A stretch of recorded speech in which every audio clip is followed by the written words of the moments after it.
Welcome to the show. Lest anybody think that the election hasn't yet started, not only has the election started with early voting, we're already seeing turnout records. Who this is good for, sort of depends on your interpretation, and we're going to dig into that. But here is what we know. In Georgia, the first day of early voting set all-time records, suggesting that stories of a lack of enthusiasm have certainly been overstated. The question is there enthusiasm for one or both candidates? And we're going to deal with that in a second. The Georgia Recorder reports the first day of early voting, Tuesday, has already set a new record for the first day of advanced voting, according to the Secretary of State. By the end of the day, 305,000 votes were cast in person.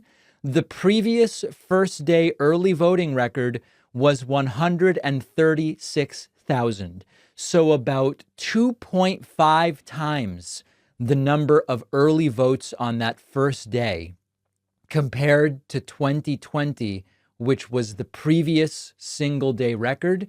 Georgia, as the article points out, is one of the 7 swing or battleground states and has 3 weeks of early voting. Brad Raffensperger, who's the Secretary of State, recommends having a plan to vote, saying, quote, if you want to vote absentee, make that decision today, get your request in. If you're going to vote early, take a look at your calendar, decide when. If you're going to vote on election day, decide what time. Okay, so this is extraordinarily interesting news because there were stories of lack of enthusiasm. Republicans aren't really enthusiastic about scrumps this time around. Or Democrats, yes, they don't like Trump, but they're not super excited about Kamala Harris. These are the stories that have been told. Now, of course, you watch a Trump rally, you see people leaving, you see people yawning, you see people sleeping. It would be reasonable to say it doesn't strike me that these people are super excited. On the other hand, you see Kamala Harris rallies and you look at them and you probably say this seems like there's quite a bit of excitement here. But the question here is, given the early voting record, are both sides excited or only one? One story is the one I just told you. I think it's a reasonable story. I think it's a beautiful story. I think it's a plausible story, which is that there does not seem to be a lot of enthusiasm for Trump. Biden won Georgia in 2020.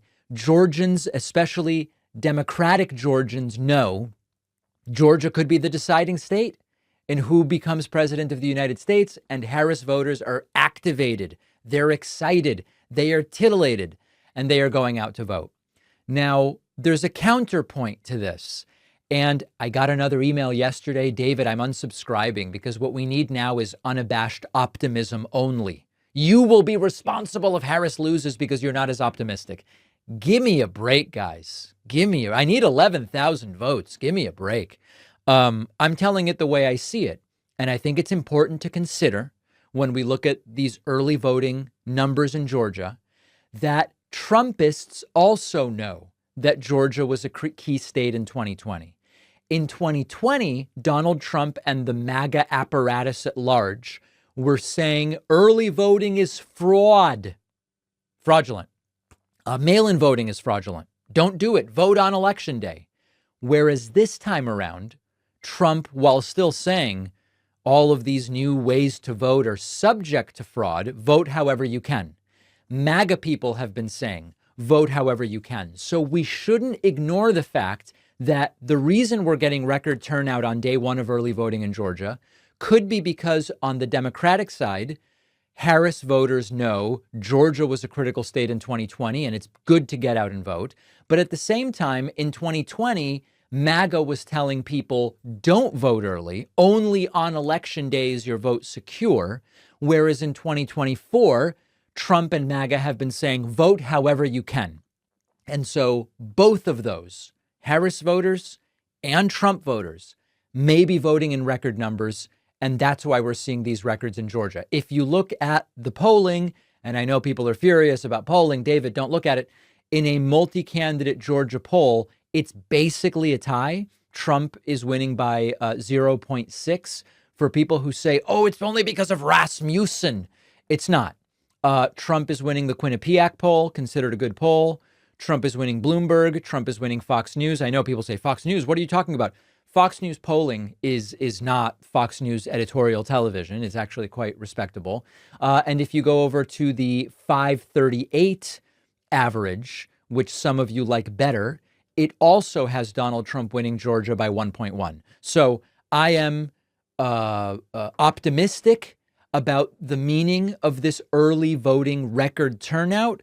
And I'm also realistic when I look at the data and when I look at the stories. Regardless, it seems early voting is bigger than ever in general. And why not get it out of the way early? You never know. Could be bad weather on election day, but weather's good today. Go and vote today and cross it off the list. In today's insane media landscape, to stay informed and prepare for the show, I turn to trustworthy publications of record like the Washington Post. No one can beat the Washington Post's track record of investigative journalism and speaking truth to power. And now the Washington Post is a sponsor of the David Pakman Show. Did you know the Post offers a cool feature for audio lovers like you? You can actually listen to articles in addition to reading them, so you can tackle your to-do list and catch up on the news at the same time. And if you thought the Washington Post only covered politics, think again. You name it, they cover it. Climate and culture, crosswords and cooking. The Washington Post helps you discover a world of surprising stories, important insights, and actionable advice. It's important to me that this show only be sponsored by a reputable news organization like the Washington Post, and my audience needs to stay informed. You really need a daily newspaper to read online to do that. From May 21st to June 3rd, my audience can subscribe for just 25 cents per week for their first year. That's 90% off their typical offer. Go to washingtonpost.com/Pakman. And after June 3, they still have a great deal for you at 50 cents a week. The link is in the description.